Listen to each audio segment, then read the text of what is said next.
SIM, हाम। 11वां बाब। और तमाम जमीन पर एक ही जबान और एक ही बोली थी। और ऐसा हुआ कि मशरिक की तरफ सफर करते करते उनको मुल्क सिनार में एक मैदान मिला और वो वहां बस गए। और उन्होंने आपस में कहा, आओ हम ईंटें बनाएं और उनको आग में खूब पकाएं। सो उन्होंने पत्थर की जगह ईंट से और चूने की जगह गारे से काम लिया। फिर वो कहने लगे कि आओ हम अपने वास्ते एक शहर और एक बुर्ज जिसकी चोटी आसमान तक पहुंचे बनाए और यहाँ अपना नाम करें। ऐसा न हो कि हम तमाम रोए जमीन पर परागंदा हो जाएं। और खुदावंद इस शहर और बुर्ज को जिसे बनी आदम बनाने लगे देखने को उतरा। और खुदावंद ने कहा, देखो ये लोग सब एक हैं और इन सबों की एक ही जबान है।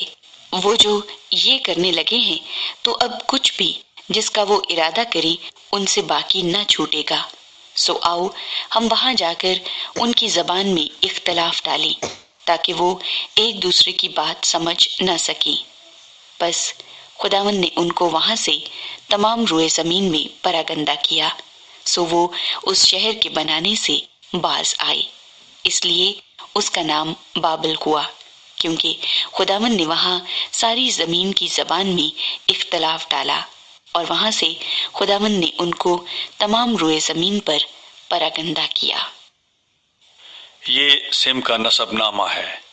सिम 100 बरस का था जब उससे तूफान के 2 बरस बाद अरफक्सद पैदा हुआ। और अरफक्सद की पैदाइश के बाद सिम 500 बरस जीता रहा और उससे बेटे और बेटियां पैदा हुईं। जब अरफक्सद 35 बरस का हुआ तो उससे सिलाह पैदा हुआ और सिलाह की पैदाइश के बाद अरफक्सद 403 बरस और जीता रहा और उससे बेटे और बेटियां पैदा हुईं। सिलाह जब 30 बरस का हुआ तो उससे इबर पैदा हुआ और इबर की पैदाइश के बाद सिलाह 403 बरस और जीता रहा और उससे बेटे और बेटियां पैदा हुईं। जब इबर 34 बरस का था तो उससे फलज पैदा हुआ और फलज की पैदाइश के बाद इबर 430 बरस और जीता रहा और उससे बेटे और बेटियां पैदा हुईं। फलज 30 बरस का था जब उससे रऊ पैदा हुआ और रऊ की पैदाइश के बाद फलज 209 बरस और जीता रहा और उससे बेटे और बेटियां पैदा हुईं।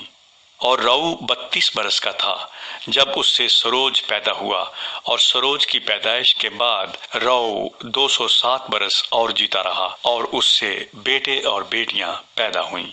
और सरोज 30 बरस का था जब उससे नहूर पैदा हुआ और नहूर की पैदाइश के बाद सरोज 200 बरस और जीता रहा और उससे बेटे और बेटियां पैदा हुईं।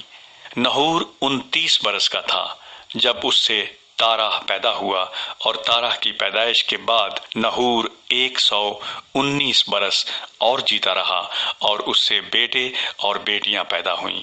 और ताराह 70 बरस का था जब उससे अब्राम और नहूर और हारान पैदा हुए। और ये तारा का नसबनामा है।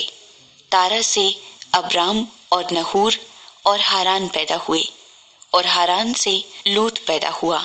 और हारान अपने बाप तारा के आगे अपनी जात बूम यानी कस्तियों के ऊर में मरा।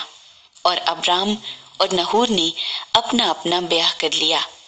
अब्राम की बीवी का नाम सारी और नहूर की बीवी का नाम मिल्का था जो हारान की बेटी थी। वही मिल्का का बाप और इसका का बाप था। और सारी बांझ थी, उसके कोई बाल बच्चा ना था।